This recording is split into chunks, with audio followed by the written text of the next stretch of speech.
Hare Krishna, Hare Krishna, Krishna Krishna, Hare Hare, Hare Rama, Hare Rama, Rama Rama, Hare Hare.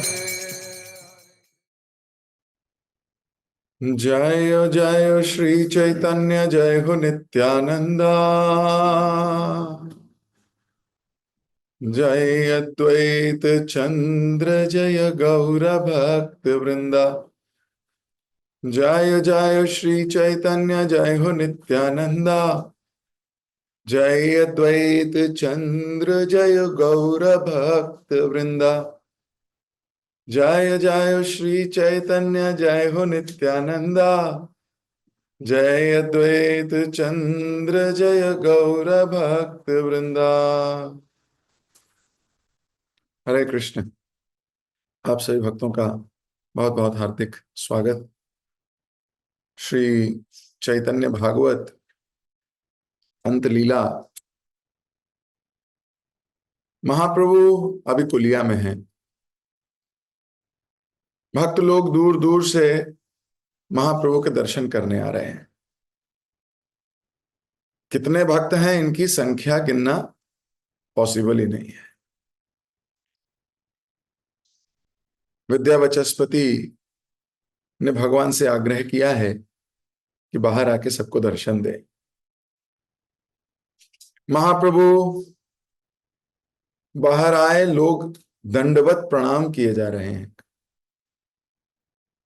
बार बार मन होता है भगवान को समर्पित हो जाने का।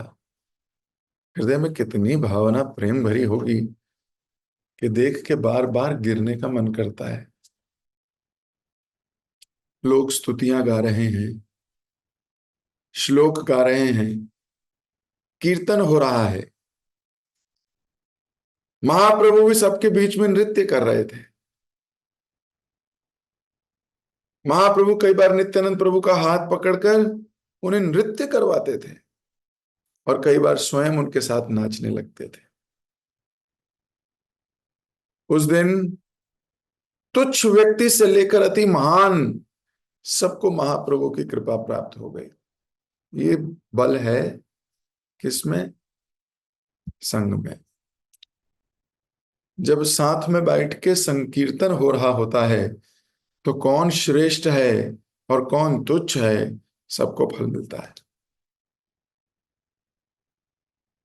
अकेले भगवान को पुकारेंगे तो हो सकता है इतनी जान नहीं है पुकार लगाने की, लेकिन अगर वैष्णवों के साथ बैठ के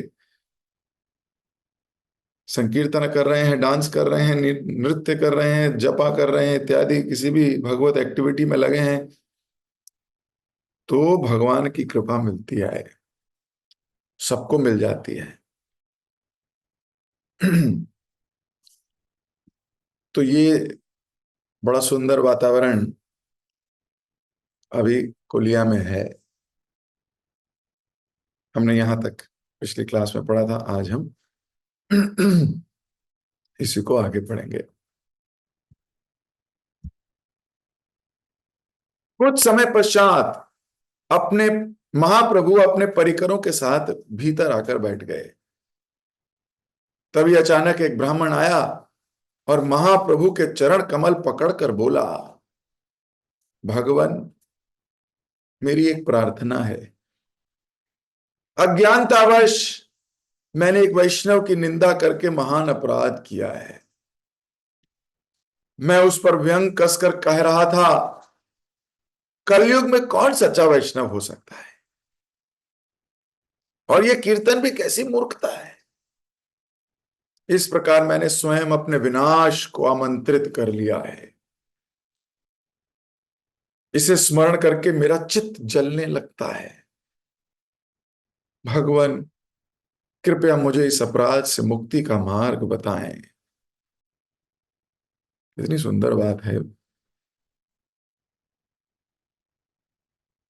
भगवान श्रीमन महाप्रभु के चरण कमलों को पकड़ के ये व्यक्ति पुकार लगा रहा है कि मेरे से निंदा हो गई है। कैसी निंदा की है? बस ये बोल दिया है कि कलयुग में भी कोई वैष्णव हो सकता है क्या? कीर्तन भी क्या है? और इसे सोच के मेरा हृदय जल रहा है कि मेरे से ये अपराध हो गया है। जब मैं इसे सोचता हूं कि मैंने वैष्णव को देख के बोला कलयुग में वैष्णव हो सकता है क्या, कीर्तन करने की एक्टिंग करते हैं या जो भी बोला हो, कलयुग में भी कोई वैष्णव होते हैं क्या, ऐसा वैष्णव बन सकता है कोई? है? बस इसे सोच के मेरा हृदय जल रहा है। देखिए कितनी महान बात कर रहा है। हम तो इससे बड़ी बड़ी बातें कर चुके हैं, लेकिन हमारे हृदय में कोई जलन नहीं होती।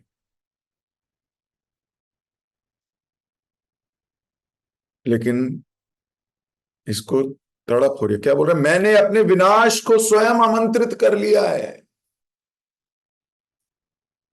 वैष्णव निंदा विनाश का कारण है।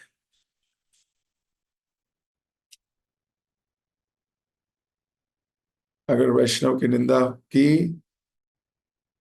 तो सर्व विनाश हो जाएगा। ये बात एस्टेब्लिश्ड है, चैतन्य भागवत में तो कई बार आ गई।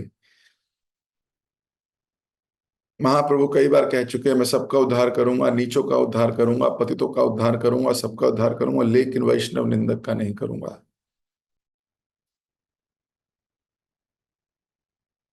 अब निंदा करके दुख होना चाहिए। कभी निंदा हो जाए अगर तो बड़ा दुख होना चाहिए, ये मुझसे क्या हो गया, ये मेरे विनाश का कारण बनेगा। लेकिन अहंकार इतना होता है व्यक्ति में, वो कभी स्वीकार ही नहीं करता कि उसने वैष्णव निंदा की है। वो कहता है तुम वैष्णव कहते हो अपने आप को? वैष्णव ही नहीं हो तुम, ये अपने आप को वैष्णव बोलते हैं, बताओ।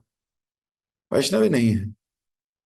जबकि भगवान कहते हैं कि अगर किसी से कोई गलती हो भी जाए तो उसे साधु ही मानना चाहिए, अगर वो लगा है भक्ति में फिर। हमारी दृष्टि दूषित है, इसलिए क्या वर्ड आया था यहाँ? मैंने अज्ञानतावश, ऐसे बोला वो ब्राह्मण। फिर से पढ़ो, दिखा रहा हूं मैं आपकी स्क्रीन पे, फिर से पढ़िए। अज्ञानतावश, दिखाई दे रहा है सबको? मैंने एक वैष्णव की निंदा करके महान अपराध किया है, मतलब बहुत ग्रेट अपराध हो गया मेरे से। और कैसे हुआ है? अज्ञानता से। मुझे पता नहीं था कि वैष्णव इतने ग्रेट होते हैं। मुझे आइडिया नहीं था, मुझे ज्ञान नहीं था इस बात का। जानबूझ के नहीं किया मैंने, मुझे पता ही नहीं था। अज्ञानता से मैंने ये अपराध कर दिया है। मैंने व्यंग कसकर, व्यंग समझते हो? टोंट, मैंने उसको टोंट मारी है कि कलयुग में कौन सच्चा वैष्णव बन सकता है। और यह कीर्तन भी कैसी मूर्खता है, क्योंकि वो कर रहा था। और जब कोई वैष्णव आपको या कोई व्यक्ति अच्छा नहीं लगता ना, वो जो कर रहा होता है वो भी अच्छा नहीं लगता। इस प्रकार मैंने स्वयं अपने विनाश को आमंत्रित किया है।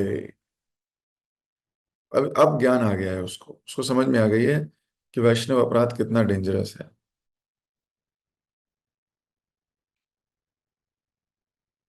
अब जरूरी नहीं सिर्फ इसी बात से कि आप किसी की को बोल दो कलयुग में कौन वैष्णव बन सकता है, निंदा हो गया। अगर आपने कुछ और भी किया है ऐसा जो वैष्णव की छवि को ख्याति पहुंचाए, वैष्णव की छवि छवि दूषित हो, धूमिल हो, तो ये बहुत बड़ा अपराध कर दिया है। यहां जो कर रहा है आपने उसको कान दे दिए हैं। You all are partner in the same crime.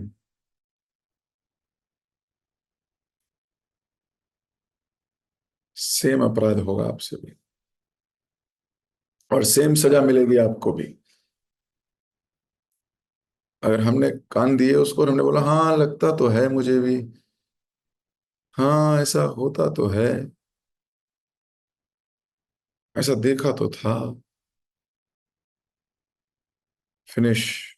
मैं नहीं कह रहा हूं, चैतन्य भागवत कह रही है कि अपने विनाश को स्वयं आमंत्रित करता है वो व्यक्ति।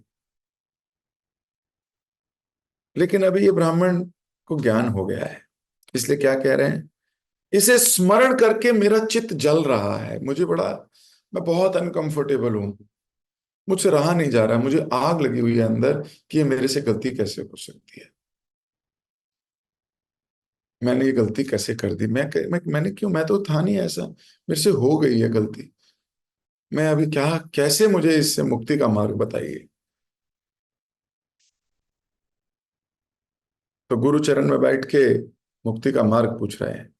अब देखिए आगे क्या हो रहा है। उस ब्राह्मण के निष्कपट वचन एवं प्रमाणिक स्वीकृति देखकर महाप्रभु मुस्कुराने लगे। अब रिपेंटेंस बिना कपट के है।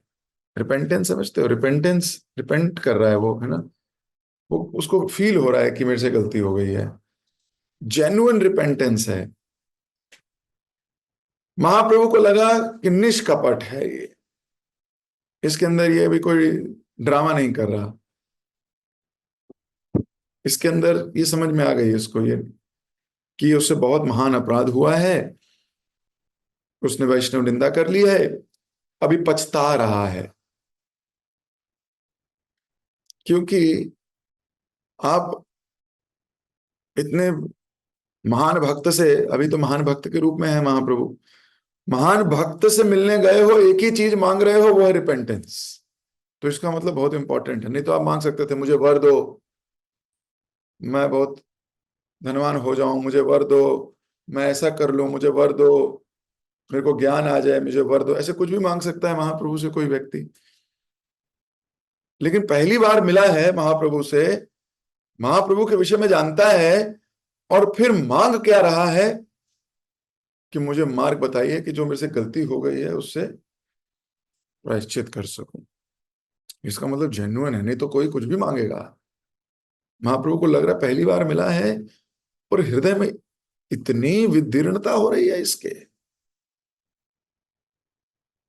नहीं तो कोई तो कहेगा कोई बात नहीं, वो हो गया, मेरे से पुरानी बातें हैं वो, आज की बात थोड़ी है, बहुत पुरानी बात है वो, अभी तो मैं भक्त हूं, अभी तो देखो आपके सामने बैठ गया हूं, अभी तो मैं भक्त हूं, पहले किया करता था ऐसा, है ना, पहले हुआ ऐसा, अभी तो मैं देखो आपके चरणों में बैठा हूं, बताइए श्रद्धा कैसे बढ़ाई जाए, बताइए ये कैसे हुआ जाए, ऐसे नहीं बोल रहे वो, ये भी बोलना चाहिए, लेकिन वो पूछ रहे हैं कि मेरे से गलती हो गई है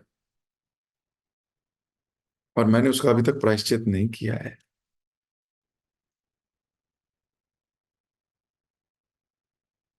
मैंने एक वैष्णव की निंदा की थी, और वो निंदा की थी, वो मेरे हृदय में आग लगा दी उस निंदा ने, मेरे को अभी तड़प हो रही है, प्लीज मेरी सहायता कीजिए। So that means it is a burning issue. इस ब्राह्मण के जीवन में ये अभी सबसे तड़पने वाला इशू है, जिसको वो सॉल्व करने के लिए खोज रहा है तरीका, कि मैं कैसे इसका पश्चाताप करूं। हमसे तो पता नहीं कितनी बार हमने निंदा की होगी, और हमें रिपेंटेंस भी नहीं है, इसीलिए अटक गए हैं। भक्ति कहाँ बढ़ रही है?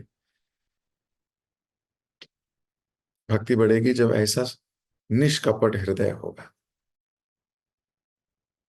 निष्कपट। There is no motive, the only motive is to please Vaishnavas, the only motive is Vaishnava santosh. वैष्णवेरा गुणग्राही, ना देखे दोष, काया मन वाक्या करे वैष्णव संतोष। गुण देख के गुणगान करना, और वैष्णव को संतुष्ट करना, सेटिस्फाई करना, अपने किससे, काया मन वाक्या।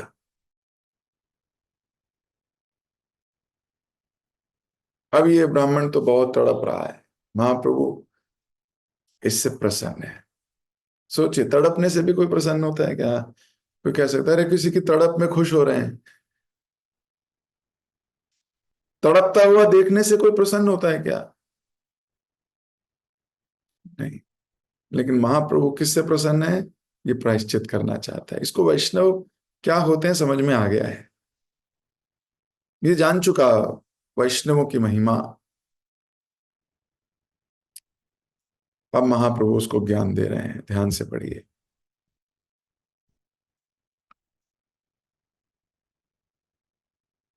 उस ब्राह्मण के निष्कपट वचन एवं प्रमाणिक स्वीकृति देखकर महाप्रभु मुस्कुराने लगे। उन्होंने कहा, विष पीने वाला व्यक्ति यदि अमृत पी ले तो उसके विष का प्रभाव धीरे धीरे क्षीण होने लगता है, पर निंदा विष पीने के समान है। किसी की निंदा करते हो तो विष पिया है आपने। अब तुम उसी मुख से श्री कृष्ण के नाम एवं लीलाओं का अमृत पान करो। जिस जिह्वा ने वैष्णव निंदा की है उसी से उनका गुणगान करो। तो जिन अगर आपने वैष्णव निंदा की है उसकी, अब उसी मुख से उस वैष्णव का गुणगान करो।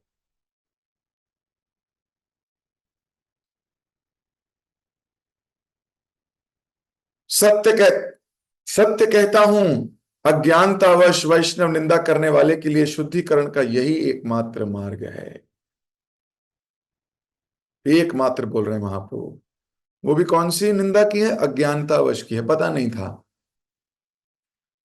पता है वैष्णव कौन होते हैं और फिर निंदा की है, उसका कोई इलाज नहीं है। लेकिन अज्ञानतावश की है, इनकी महिमा नहीं जानते हो आप। आपने अज्ञानतावश कह दिया, तो अब क्या करो? इसी जिह्वा से उस वैष्णव का गुणगान करना शुरू। अगर आपने ऐसा किया तो यही शुद्धिकरण का एकमात्र मार्ग है। इस निंदक प्रवृत्ति का त्याग करके जो व्यक्ति निरंतर भगवान एवं उनके भक्तों का यशोगान करता है वह अपने समस्त पापों को नष्ट कर देता है। तो निंदा करने की प्रवृत्ति, महाप्रभु बोल रहे हैं, निंदा करने की ना प्रवृत्ति होती है। प्रवृत्ति मतलब नेचर, स्वभाव। कई लोगों का स्वभाव होता है निंदा करने का। हम देखते हैं, हम जानते हैं, हम मिलते हैं बहुत से भक्तों से ऐसे। निंदा करने का स्वभाव है, वो गलती ढूंढते हैं बस।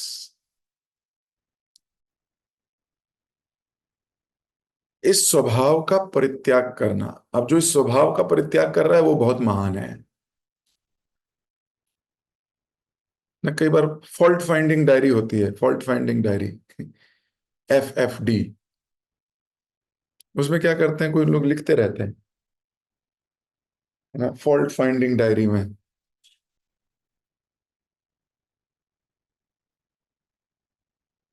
And they find very minute minute faults. ये फाड़ देनी चाहिए डायरी ऐसी, जला दीजिए इसको। No fault finding. कोई फॉल्ट फाइंडिंग करेंगे ही नहीं हम। प्रण लें हम आज चैतन्य भागवत क्लास, 23 सितंबर 2024। आज से सब भक्त प्रण लेना चाहिए हम सबको। No fault. स्वीकार करें जो हो रहा है, स्वीकृति दें भगवान की लीला को होने की। भगवान कह रहे हैं कि इस प्रवृत्ति को त्यागे, फॉल्ट फाइंड करने की प्रवृत्ति को त्यागिए। हम सब में है, ऐसा नहीं कोई एक व्यक्ति है। ये फॉल्ट फाइंडिंग डायरी सबके पास है, ऐसा नहीं किसी एक व्यक्ति के पास है। ऐसा कोई नहीं है संसार में जिसके पास ना हो। किसी ने कॉपी में लिखा है तो किसी ने मन में लिखा, तो सबने है। पर इस फॉल्ट फाइंडिंग डायरी को अपने मन से, अपने बैग से, अपने घर से निकाल दीजिए। तो निंदा करने की प्रवृत्ति को भी त्यागिए और निंदक को भी त्याग दीजिए। क्योंकि निंदक के पास रहेंगे तो क्या होगा? अपने आप निंदा करने की प्रवृत्ति फिर आ जाएगी।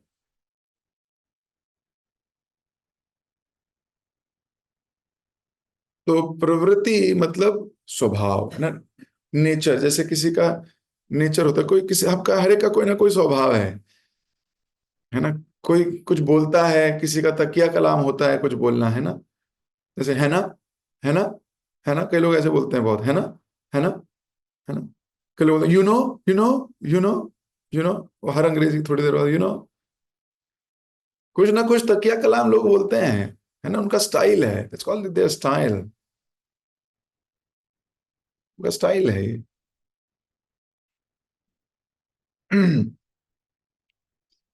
तो ऐसे ही स्टाइल है, निंदा करना स्टाइल है कईयों का, प्रवृत्ति बन गई है। आप उनके पास 5 मिनट बैठोगे, आपको मतलब अजीब सा ही, मतलब क्या मैं कहाँ बैठ गया। वो कहेगा वो माता जी ऐसी हैं, देखा माता जी में क्या कर रही थी माता जी, मेरे को तो बिल्कुल ऐसा लगता है, बिल्कुल ऐसे। फिर किसी और को पकड़ लेंगे, उन्हें वो वाली वो रे वो तो बहुत ड्रामेबाज है, उसका तो बहुत ऐसा है, उसका तो ऐसा। ये दो चार लोग बैठ जाएंगे और सिर्फ यही करेंगे,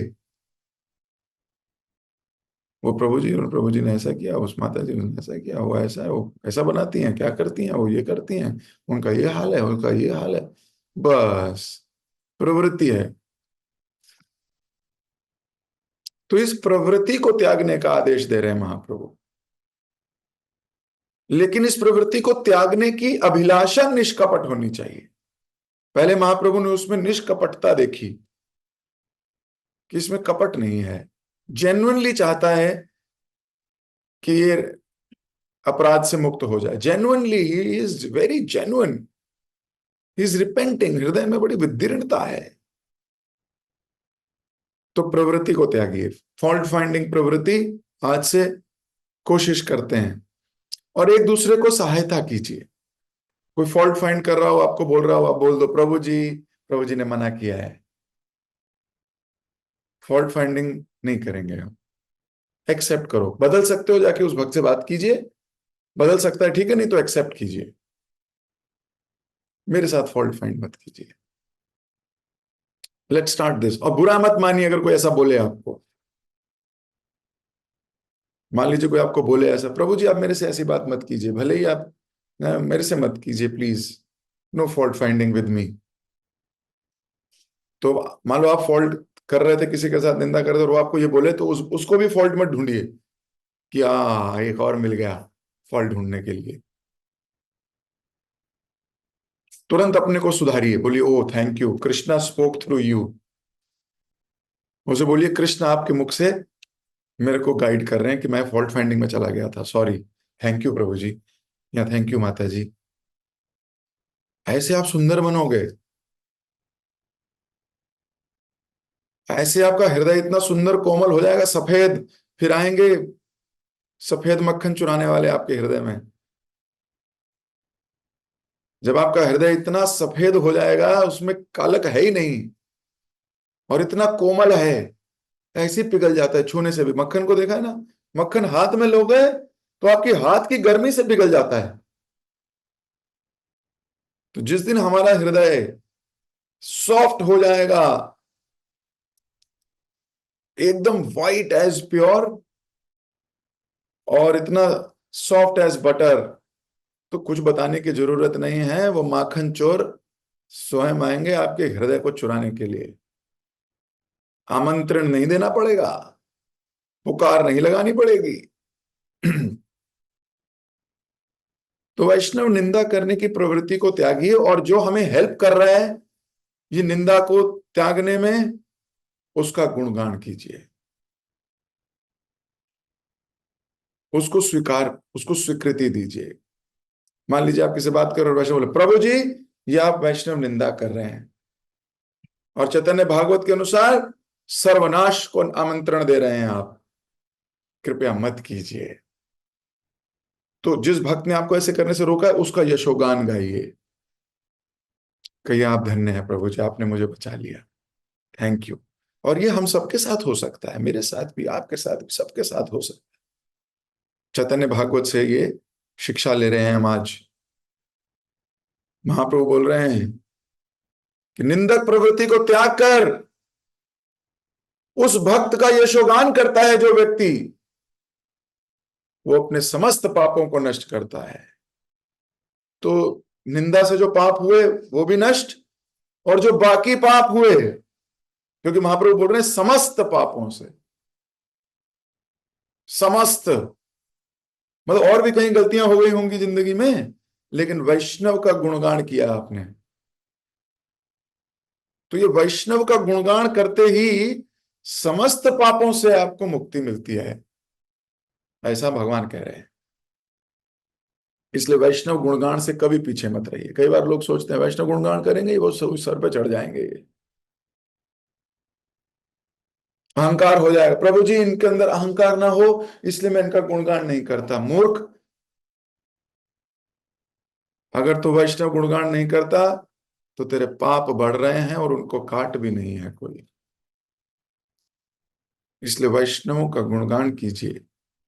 कुछ अच्छा कार्य देखते हो आप किसी वैष्णव को करते हुए, जाके उसको जल्दी उसको जाके बताइए।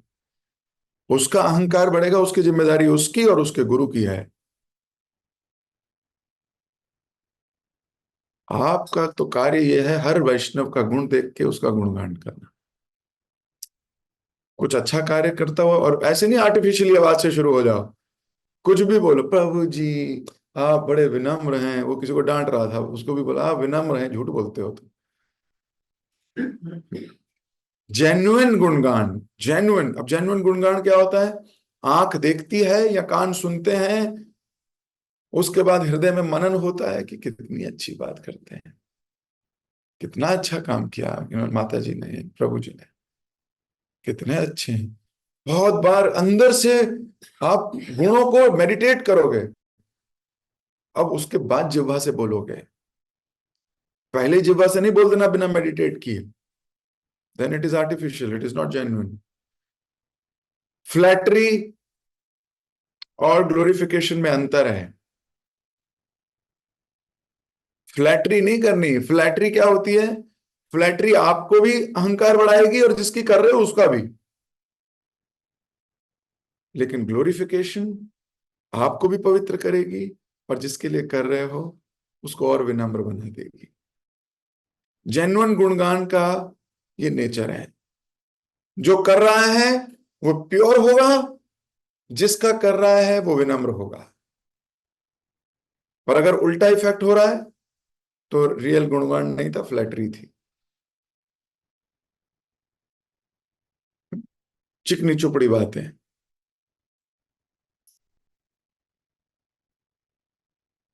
उसमें चमक नहीं है, पर चिकनाई लगा के उसे चमक करा गया है। और हमें जेन्युइन गुणगान, तो महाप्रभु यहां आदेश दे रहे हैं कि आप उस भक्त का यशोगान करता है अगर कोई व्यक्ति, समस्त पापों से नष्ट हो जाते हैं उसके। अन्यथा, आगे पढ़िए, अन्यथा का क्या मतलब होता है? अदरवाइज। अन्यथा करोड़ों व्रत और तपस्याएं भी वैष्णव के प्रति किए गए अपराध को नष्ट नहीं कर सकती। करोड़ों व्रत और करोड़ों तपस्याएं वैष्णव के प्रति किए गए अपराध को नष्ट नहीं कर सकती। उसी वैष्णव के पास जाइए, उसका उसे क्षमा मांगिए, जेन्युइनली रिपेंट कीजिए और उस वैष्णव का यशोगान गाइए। हम पढ़ते हैं चैतन्य चरितामृत में, गदाधर गदाधर ने एक वैष्णव का निंदा की थी।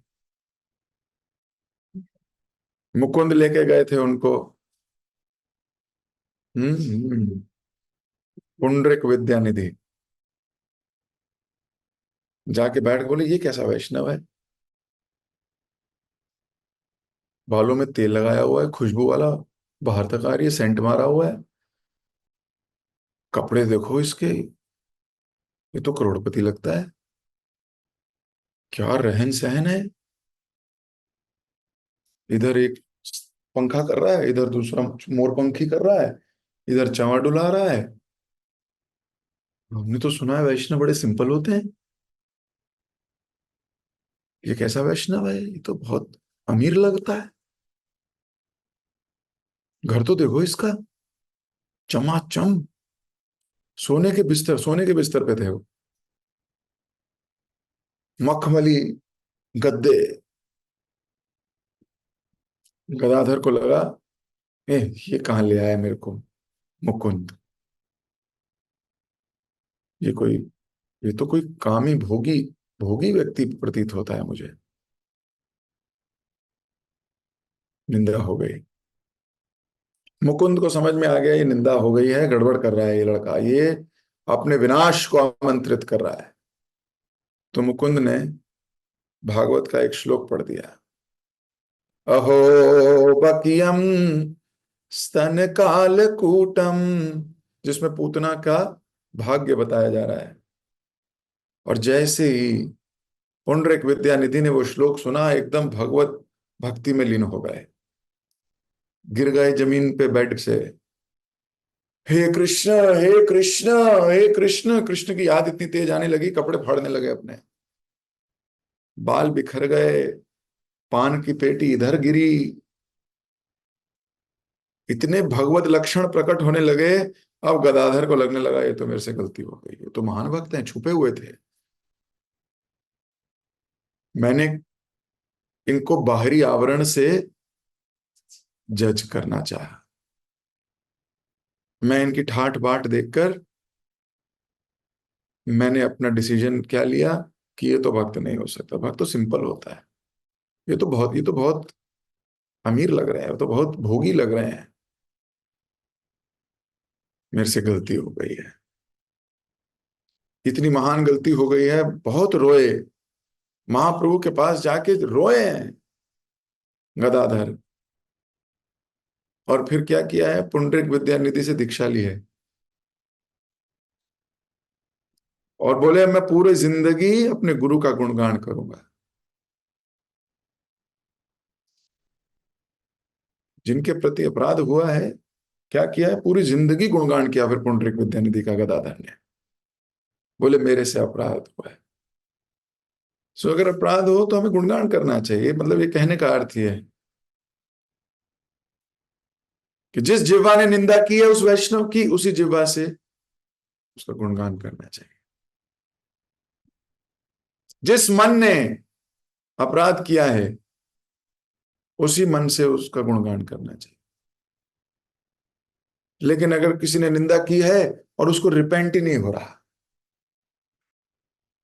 उसको कोई रिपेंटेंस नहीं है, उसको लग रहा है यही सही किया मैंने, यही होना था, तो ये तो भारी निंदक है। एक तो चोरी, ऊपर से सीना चोरी वाली बात है। इसका कोई परित्राण नहीं है। तुम्हारा स्थान है अपराध है, ना ही परित्राण। अब कुछ नहीं हो सकता। तो महाप्रभु ने बोला अनेक करोड़ों व्रत भी करो, तपस्याएं भी करो, पर अगर वैष्णव निंदा की है तो उससे कोई परित्राण नहीं हो सकता। ये निर्देश सुनकर भक्तगण प्रसन्न हो गए। अब सब लोग बहुत खुश हो गए, चलो आ गया एक। उसके पश्चात देवानंद पंडित महाप्रभु से मिलने आए। जब श्री चैतन्य महाप्रभु गृहस्थ आश्रम में थे तो उस समय देवानंद पंडित के मन में महाप्रभु से मिलने की कोई इच्छा नहीं थी। यद्यपि देवानंद पंडित एक पुण्यवान ब्राह्मण थे, परंतु महाप्रभु में पर्याप्त श्रद्धा ना होने के कारण वे उनसे दूर रहते थे। अब जिसमें श्रद्धा नहीं है वो दूर रहता है, ये भी बात सच है। जिसमें श्रद्धा है वो दूर रह ही नहीं सकता, पर जिसमें श्रद्धा नहीं है, दूर रहने का अर्थ है मिलने का मन नहीं करना, ये है अर्थ। मिलने का मन नहीं करेगा अगर श्रद्धा नहीं है तो। और अगर किसी में श्रद्धा है, आप कितनी तपस्याएं करके भी उनसे मिलने के लिए जाते हो, तपस्या करोगे, पिटाई खाओगे, कितने जुगाड़ लगाओगे, लेकिन मिल के आओगे। जैसे एक प्रेमिका और प्रेमी, संसार में भौतिक एग्जाम्पल है, क्रूड एग्जाम्पल है, लेकिन समझने के लिए, वो लड़का अपनी प्रेमिका से मिलने के लिए क्या क्या जुगाड़ नहीं लगाता, क्या क्या जुगाड़ नहीं लगाता। उसी प्रकार जिसके हृदय में श्रद्धा है भक्त के प्रति, वो भक्त से मिलने का बहाना ढूंढते हैं, वो बहाना ढूंढते हैं, बार बार आने का बहाना ढूंढते हैं। कभी मोबाइल छोड़ जाएंगे, कभी रुमाल छोड़ जाएंगे, हैं, कभी बर्तन छोड़ जाएंगे, कभी कुछ छोड़ जाएंगे, बोलेंगे इसी बहाने दोबारा आना होगा, जैसे गोपियां किया करती थी। वो कृष्ण की निंदा करती थी, हालांकि वो निंदा तो भगवान को श्लोकों से भी अधिक प्रिय है। लेकिन क्यों? क्योंकि हृदय में क्या होता था कि कोई तो बहाना चाहिए, कृष्ण के घर जाने का बहाना तो है नहीं, तो कंप्लेंट लेके जाते हैं कृष्ण की, यही बहाना बढ़िया है। तो जाके यशोदा से कंप्लेन करते थे, पर बात क्या देखते थे, कृष्ण की ओर बात करते थे यशोदा से। आंखें टिकटिकी कृष्ण पे लगी हैं। क्यों? मेन पर्पस तो कृष्ण को देखना है, निंदा करना थोड़ी है। गोपियां इतना, इतने प्रेम से भर्त्सना करती थी कृष्ण की, कृष्ण को बहुत अच्छा लगता था। कई बार बोलती थी, ये तुम्हारा लल्ला हमारे घर में आके माखन चुरा जाता है, हम इतना बचा बचा के रखती हैं, हम ऐसे करती हैं, फिर भी आ जाता है।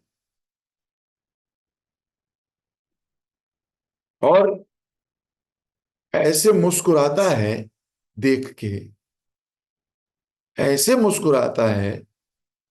और जब मुस्कुराता है तो जब कान के कुंडल है ना, वो हिलने डुलने लगते हैं, इतने सुंदर ऐसा लगते हैं।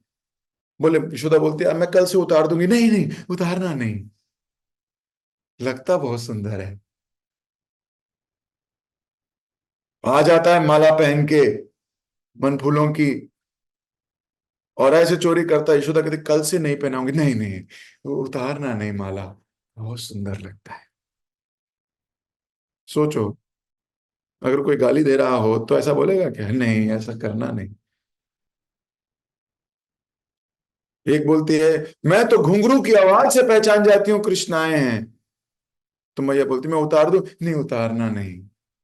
ये आवाज ही तो उनके हमारे हृदय को है ना प्रसन्न करती है।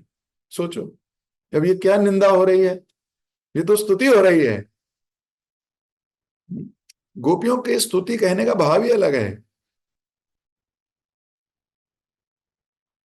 तो ऊपर से प्रतीत होता है कि निंदा कर रही हैं भगवान की, ऊपर से प्रतीत हो रहा है भगवान को चोर कह रही हैं, लेकिन अंदर से उस चोर के दर्शन करने का रोज मन है। कृष्ण इनके घर चोरी करके आज नहीं आया है, इसलिए कृष्ण के दर्शन करने उसके घर में जा रही हैं, उसके दर्शन चोरी करने। अरे चोर तो गोपियां हैं, चोर तो गोपियां हैं, दर्शन चुराने आई हैं। तो जिसको प्यार है ना, वो बहाने ढूंढता है, जिसको श्रद्धा है वो बहाने ढूंढता है, जिसको नहीं है वो भी बहाने ढूंढता है ना मिलने के। उसकी श्रद्धा कहीं और है, तो वो क्या करता है, प्रभु जी आ नहीं पाया मैं, आ नहीं पाया, क्यों? मैं उसमें व्यस्त हूं, इसमें इधर हूं, ये हूं। और जिसमें श्रद्धा है वो बहाने ढूंढेगा आने की। जैसे बछड़े को शास्त्र क्या कहते हैं, खोल दो तो वो भाग के जाता है माँ के पास अपनी। श्रद्धा का लक्षण है, प्रेम का लक्षण है। तो उस समय देवानंद पंडित की कोई इच्छा नहीं थी महाप्रभु से मिलने की। क्यों? क्योंकि कोई गुण ही नहीं है भक्त का, क्यों मिले? ये तो ज्ञानी है, ज्ञानी से मिलके क्या होगा? ज्ञानी से मिलके कुछ नहीं होगा। हमें किससे मिला? जो जिसमें भक्त है। परंतु यद्यपि देवानंद पंडित एक पुण्यवान ब्राह्मण थे, परंतु महाप्रभु में पर्याप्त श्रद्धा ना होने के कारण दूर रहते थे। तो जिसमें पर्याप्त श्रद्धा नहीं है वो दूर रहेगा।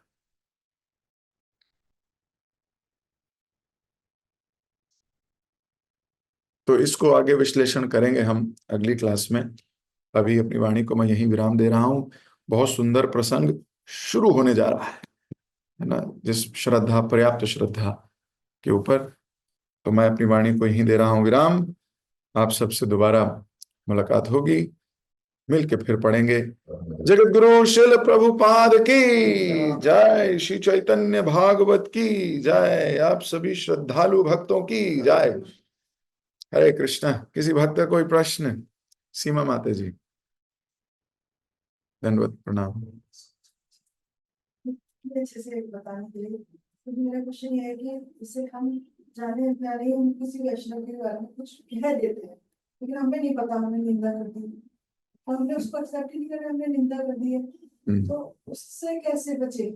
उससे नहीं बच पाओगे।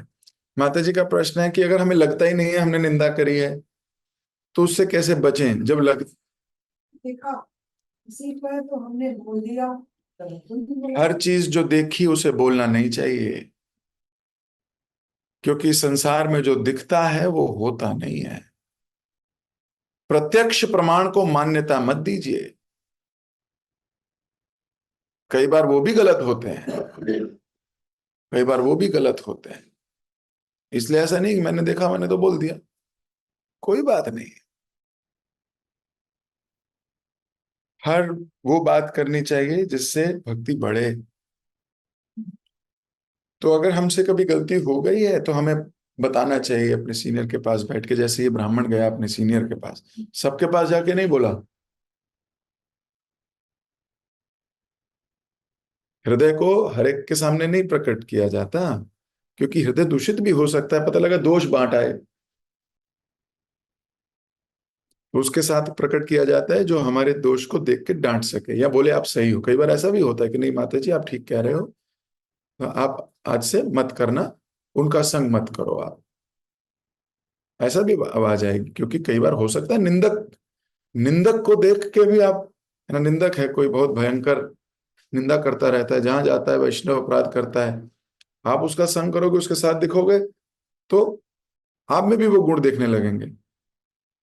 एक क्वेश्चन है कि जैसे हमने पता चल गया, हमने उसके बारे में बोला, तो मतलब अपनी ईगो के मारे या कह लो कि शर्म के मारे या किसी बारे में हम सब माफी नहीं मांगे, लेकिन हाँ उसका हम आगे से गुणगान करेंगे, तो मतलब ये नहीं, सही है गलत? माता जी कह रही मान लो किसी से निंदा हो गई किसी की, और उससे क्षमा नहीं मांगी, लेकिन उसको गुणगान करना शुरू कर दें, हाँ, तो क्या ठीक हो जाएगा? नहीं, उसे क्षमा भी मांगनी चाहिए, उसके चरणों में गिर के उसको बोलना चाहिए कि मेरे से गलती हो गई है आपके प्रति, मुझे क्षमा कर। और वो भक्त अगर हृदय से आपको क्षमा कर दे, अब क्योंकि उसने क्षमा कर दिया है, ये उसके गुण की गान है ना। तो कितना गुणवान व्यक्ति है जो क्षमा कर दे, क्षमा करने वाला हमेशा बड़ा होता है। इसलिए भक्त का कहना है, भक्त तो तुरंत क्षमा करते हैं, ऐसा कोई भक्त नहीं जो बोले मैं तुम्हें क्षमा नहीं करता। भक्त तुरंत क्षमा करते हैं, क्षमाशील हैं। पर कोई मांगे तो बोले, तो वो बोलेगा नहीं अपनी ईगो में, अपने अहंकार में व्यक्ति बोलता नहीं है मेरे से गलती हो गई, बोले इनसे क्यों बोलूं मैं, नहीं बोलूंगा। हाँ, पर क्लास में सुन लिया गुणगान करूंगा, गुणगान करना शुरू कर देता हूं अब। नहीं, क्षमा भी मांगिए और गुणगान भी कीजिए, इससे आपकी भी महानता पता लगती है, आप भी वैष्णव हो और आप कितने आगे निकल गए हो, इससे ये भी पता लगता है। नहीं तो हर एक के बस की बात नहीं है क्षमा मांगना। क्षमा मांगी वो सकता है जिसने अहंकार को शून्य किया हो, जिसने अहंकार को तोड़ा हो। नहीं तो आपकी ईगो, आपकी पोस्ट, आपकी पोजीशन, आपका हजार चीजें ऐसी हैं जो आपको क्षमा मांगने नहीं देंगी। इसलिए क्षमा मांगिए और उसके बाद उसका गुणगान भी कीजिए, उसके गुण देखने लगिए। ठीक है, जी, आज सभी वैष्णव से मैंने जाने अनजाने जो भी अपराध किए वेरी हैं गुड। उसके लिए मैं माफी मांग रही हूँ, क्षमा मांग रही हूँ। पता नहीं ऐसे होगा नहीं, कर दिया हो। जिसके प्रति किया है उससे मांगो। जनरल तो सब बोलते हैं सारे वैष्णवों से मैं क्षमा मांगता हूं, और सोचते हैं भाई उससे मांगने की जरूरत ही नहीं, मैंने तो सबको बोल दिया था। नो ग्रुप, ग्रुप माफी, ग्रुप माफी भी मांग सकते हो, मांगनी चाहिए, लेकिन फिर भी अगर लगा है किसी के प्रति हुआ है तो मैं क्षमा मांगनी चाहिए। ठीक है, हरे कृष्ण, सच्चिदानंद प्रभु। बहुत कुछ सिखाया बताया। मेरा प्रश्न ये है कि तो हम मनुष्य किसी से करते हैं, उससे किसी वैष्णव की निंदा करते हैं, और एक होता है अपने मन में उस चीज को मेडिटेट करते रहते हैं, वो भी निंदा में आता है। Very good. तो प्रभु जी पूछ रहे हैं कि एक तो निंदा होती है प्रभु जी जो मुख से कर देते हैं, हम मुंह से बोल देते हैं, पर कईयों के मन अपने मन में ही रखते हैं, मुंह से नहीं बोलते पर मन में करते रहते हैं उनके प्रति निंदा। तो क्या वो भी निंदा है? 100% वो भी निंदा है, क्योंकि पहले मन में आती है फिर मुंह पे आती है, डायरेक्ट मुंह पे कभी नहीं आएगी, कभी भी नहीं आएगी, पहले मन में होगी फिर मुंह पे आएगी। इसलिए मन से भी निकाल दीजिए, मन से भी निकाल दीजिए। लेकिन इससे बाकियों को बल नहीं मिलना चाहिए कि अब तो हमारी कोई निंदा होगी नहीं इसलिए हम कुछ भी करते रहें, हम कुछ भी करते रहें, यहाँ सारे वैष्णव हैं, कोई मेरी निंदा नहीं देखेगा। नहीं, हर वैष्णव को अपनी एक्टिविटीज का ध्यान रखना है। हर वैष्णव अपनी एक्टिविटीज पे मेडिटेट करे कि कहीं वो अवैष्णव वाली बातें तो नहीं कर रहा, कहीं उसके लाइफस्टाइल में, कहीं उसकी बात करने के तरीके में, कहीं उसकी दिनचर्या में कोई गलत काम तो नहीं है। हर वैष्णव जो अपने को वैष्णव कहता है 10 प्रकार के नाम अपराधों से सदा बच के रहे, अगर वो नहीं बचेगा तो उसकी निंदा होगी। इसलिए पहले अपने को बचाइए, पहले वैष्णव बनिए, दूसरों में गुण देखिए। फिर ऐसा नहीं है कि आज महाप्रभु ने स्वीकृति दे दी है कि अब तो कोई निंदा करेगा नहीं तो मैं कुछ भी कर सकता हूं। गलत। आप अपने मन में भी गलती कर रहे हो तो भी प्रॉब्लम है, और जिसके प्रति कर रहे हो उसको भी सुधरने की हो सकता है आवश्यकता हो कि वो ऐसी एक्टिविटीज ही ना करे जिससे उसमें दोष देखे जाएं। दोनों एंगल पे काम करने की आवश्यकता है। तो हम दूसरों के तो कर नहीं सकते, अपना ही कर सकते हैं। इसलिए हम क्या कर रहे हैं, हम दोष देखना बंद कर रहे हैं, क्योंकि हम दूसरों को तो सुधार नहीं सकते। तो हम क्या करें, अपने को ट्रेन कीजिए। देखो, ये संसार भी यही कहता है, भक्त भी यही कहते हैं, ना समझ था दुनिया बदलने चला था, आज समझ आ गई है तो खुद को बदल रहा हूं। ना समझ था दुनिया बदलने चला था, आज समझ आ गई है खुद को बदल रहा हूं। तो जब आप स्वयं पे आ गए तो समझो आपका कल्याण होना शुरू हो गया। जब आप दूसरों पे अटके हो तो अपना तो कल्याण देख ही नहीं रहे आप, आपका कल्याण होगा भी नहीं। आप तो सभी के दोष देख रहे हो, मन में चिंतन कर रहे हो, उन्होंने ये करा, इसने ये करा, उस वैष्णव ने ये करा। अरे तुमने क्या किया? तुमने उन सबके दोष देखे, इसी पे पिटाई करो अपनी। ठीक है? तो मन में भी निंदा नहीं करनी, मन में निंदा करोगे तो भी फंस जाओगे। ठीक है? जैसे मन में हमारे लिए निंदा आई, हम उसको काट नहीं हम क्यों देख रहे हैं, ये भी अपना ना, वेरी गुड। आपने कुछ देखा और आपके मन में आया कि ये तो गलती कर रहा है व्यक्ति, क्या हुआ है, तो निंदा करी मन में, पर आपने मन में से काट दिया कि तू ये क्या देख रही है, छोड़, भगवान की बात सोच, उसके अच्छे गुण देख। ये निंदा नहीं है। आपके मन में गलत भावना आई पर आपने उसको ज्ञान की तलवार से काटा, Krishna will be very happy. पर बार बार काटने के बाद भी वो चीज जा नहीं रही अगर, तो फिर डिस्कस करना चाहिए। अगर आपके बार बार काटने से, पहली बार कुछ देखा काट दिया, दूसरी बार देखा काट दिया, तीसरी बार देखा काट दिया, पर बार बार काट रहे हो पर जा नहीं रही है, फिर आपको बात करनी चाहिए। ये पॉइंट है डिस्कस करने का। ठीक है? हरे कृष्ण। यस प्रभु जी। प्रभु जी, परसों में भाग्य था जो है बाबू का आशीर्वाद था कि यहाँ शाम को था ना प्रसाद में, मन में निश्चय आया कि मैं कभी बहुत कम होता हूँ, चलो आज कुछ सेवा करेंगे। जितने मैं कोशिश करें भक्तों की मैं थाली धुलूंगा, पेट धुलूंगा। तो शुरू किया प्रभु जी, एक दो का तो मतलब मिल गई। फिर जो है प्रभु जी नाम नहीं ले पाएंगे जो, प्लेट में पर्याप्त प्रसाद देखा प्रभु, जब मैं मतलब कोशिश किया तो पर्याप्त प्रसाद था ना कि उसमें 2-4 आबाद खा सके आदमी, मतलब 2-4 चम्मच। तो ना तो मैं धुल पा रहा था, ना तो मैं बोल पा रहा था कि इतना प्रसाद छोड़ा क्यों। मुझे बहुत तकलीफ हो रही थी, मैं मतलब तो प्रभु जी से माता जी भी थी जो है, मैं बोल भी नहीं पा रहा था और प्लेट पकड़ भी नहीं पा रहा था। तो इस पे प्रभु जी हम समझ पा, तब से मैं मतलब बेचैन, बल्कि मैं माता जी से बोला था। देखो उस वक्त क्या सोचना चाहिए, उस वक्त ये सोचना चाहिए, प्रभु जी का प्रश्न है कि एक बार ये प्लेट धो रहे थे तो उस प्लेट में बहुत सारा प्रसाद था।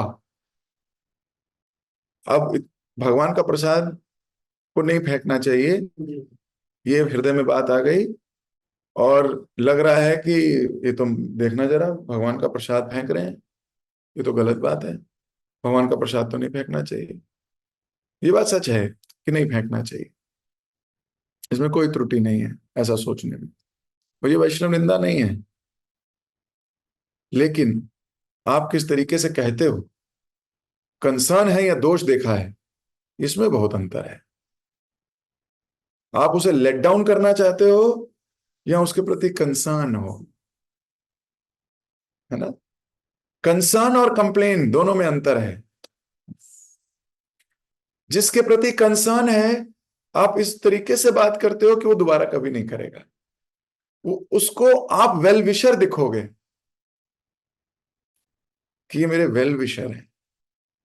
तो अपनी बात को एज अ कंसर्न ले रहे हो या कंप्लेंट ले रहे हो, दोनों में अंतर है। एक होगा क्या कर दिया माता जी आपने, देखो आपको इतना भी नहीं पता कि भगवान का प्रसाद नहीं छोड़ना चाहिए, क्या है आप भी, लाओ प्लेट दो, अब धो रहा हूं आपकी प्लेट। भाई क्यों ही धो रहे हो प्लेट, हैं? एक है प्रसाद दी, जय जगन्नाथ, क्या जबरदस्त प्रसाद है भगवान का, उसको उठाइए और उसको साइड में रखिए, प्लेट धोइए और बोलिए माता जी इस प्रसाद से तो लाखों लोगों का कल्याण हो सकता है, लाखों जीव का कल्याण हो सकता है इस प्रसाद से, और ये तो महाप्रसाद है आपका जूठा।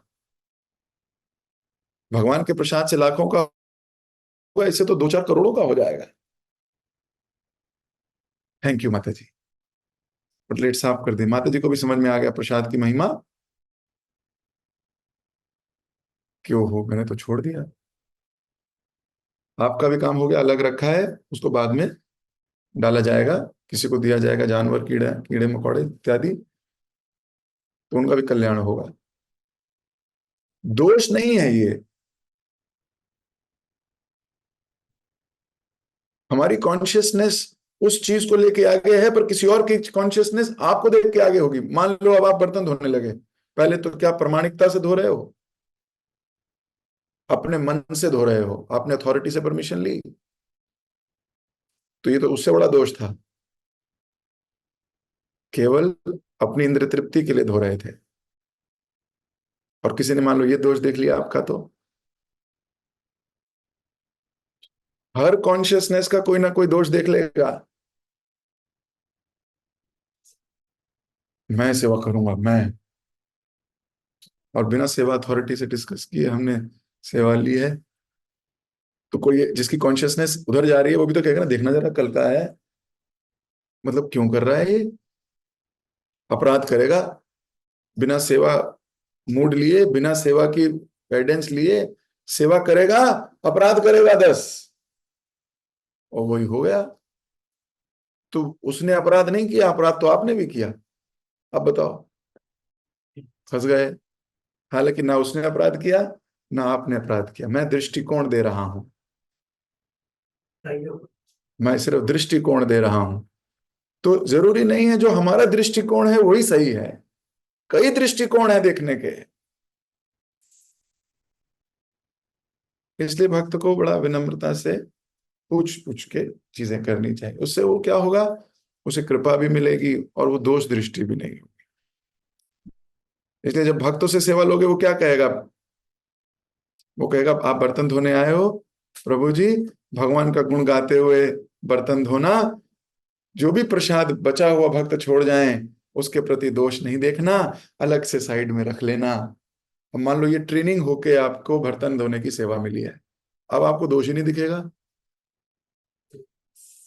इन ट्रेंड हुए नहीं और सेवा करने लगे, अब आप दोष देखोगे।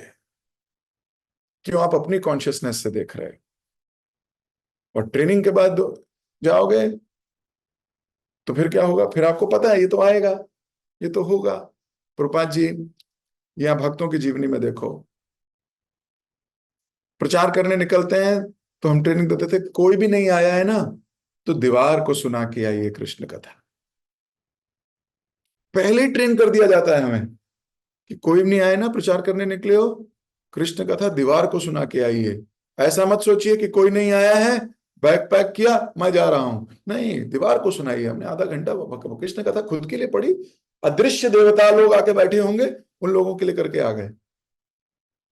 नहीं तो क्या होगा? मान लो ये बात नहीं सुनी और कथा करने गए, क्या प्रभु जी आपने कहां भेज दिया? वहां कोई आया ही नहीं, वहां कोई था ही नहीं, कोई आता ही नहीं है, इसे बंद कर देते हैं क्लास को, कोई आता ही नहीं है। लेकिन ये दृष्टि नहीं है। दृष्टि क्या है? कोई नहीं आया तो देवता आए होंगे, अदृश्य लोग से बैठे होंगे कृष्ण कथा सुनने के लिए।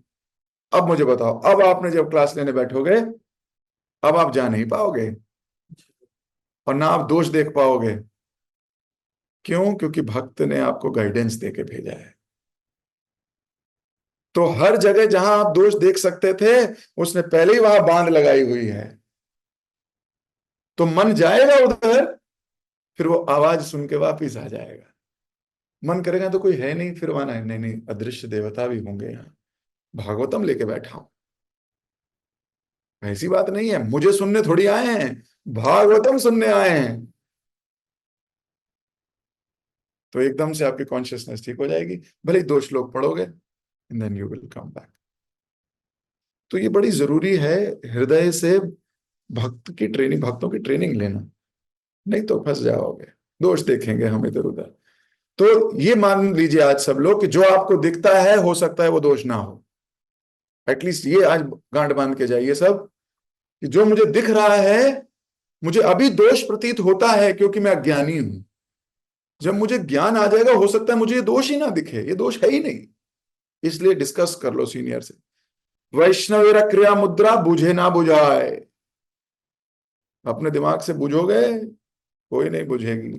ठीक है, जय जगत गुरु शिल प्रभुपाद के जय। अब बहुत समय हो गया और बाकी प्रश्न को मैं अगर कल ले लूं, है ना, बहुत सारे भक्तों के हाथ खड़े हैं, but I will take your answers, your questions tomorrow, क्योंकि आपके प्रश्न तो छोटे हो सकते हैं, मेरे उत्तर कभी कभी बड़े हो जाते हैं। इसलिए आप पे तो मुझे विश्वास है, अपने पे नहीं है। कुछ समय हो जाएगा ज्यादा, मैं अभी अपनी वाणी को विराम दे रहा हूं, कल इसी पर चर्चा करेंगे दोबारा, चिंता नहीं कीजिए। जगत गुरु शिल प्रभुपाद के जय। हरे कृष्ण। हरे कृष्णा प्रभु जी, धन्यवाद, प्रणाम। थैंक यू सो मच प्रभु जी, बहुत ही सुंदर क्लास के लिए। तो आपकी क्लास में से हमें बहुत सारे लर्निंग मिले। जैसे आपने स्टार्टिंग में बताया संग में बल है। तो जब हम वैष्णव के साथ बैठकर संकीर्तन करते हैं या कोई भी भक्तिमय कार्य करते हैं तो हमें भगवान का कृपा मिल जाता है। और आपने आज वैष्णव निंदा के बारे में पूरा डिटेल्स में हमें बताया, जैसे कि वैष्णव निंदा विनाश का कारण है, इससे हमारा सर्व विनाश हो जाता है। तो भगवान सबको उद्धार तो करते हैं, पर जो वैष्णव निंदा करते हैं तो उनका उद्धार नहीं करते। तो कभी अगर हमसे निंदा हो जाए तो हमें गिल्ट होना चाहिए और गुरु के चरण में बैठ के पश्चाताप करना चाहिए, पूछना है हम इस निंदा से कैसे बचे। निंदा को आपने ये बताया कि वैष्णव निंदा करना या उस निंदा को सुनना, दोनों वैष्णव निंदा में आता है। तो अगर ऐसा है तो हमें पश्चाताप करना चाहिए।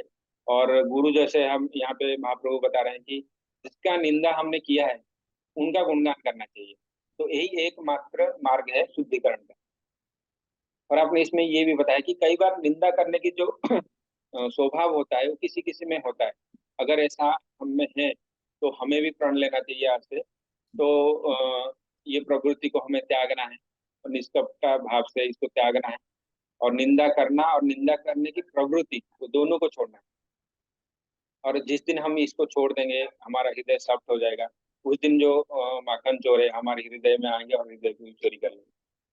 और आपने ये भी बताया कि हमें सिर्फ यही करना है, वैष्णव की गुणगान ही करना है। जेन्युइन गुणगान करना है, उनका फ्लैटरिंग नहीं करना है। अगर जेन्युइन गुणगान करेंगे तो हम प्योर हो जाएंगे, और जिनका गुणगान कर रहे हैं वो विनम्र हो जाएंगे। और वैष्णव अपराध को अपने एग्जाम्पल से भी समझाया हमें गदाधर पंडित और पंडित विद्यानिधि से। तो कैसे गदाधर पंडित उनसे क्षमा मांगे और कैसे उनकी शरण में आए।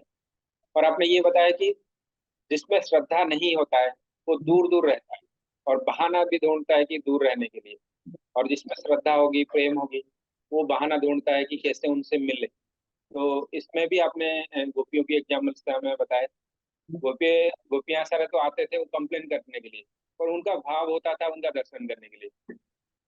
और लास्ट में आपने बहुत पावरफुल लाइन हमें बताया, ना समझ था दुनिया बदलने चला था, आज समझ आ गया है तो खुद को बदल रहा हूँ। बहुत पावरफुल लाइन है ये।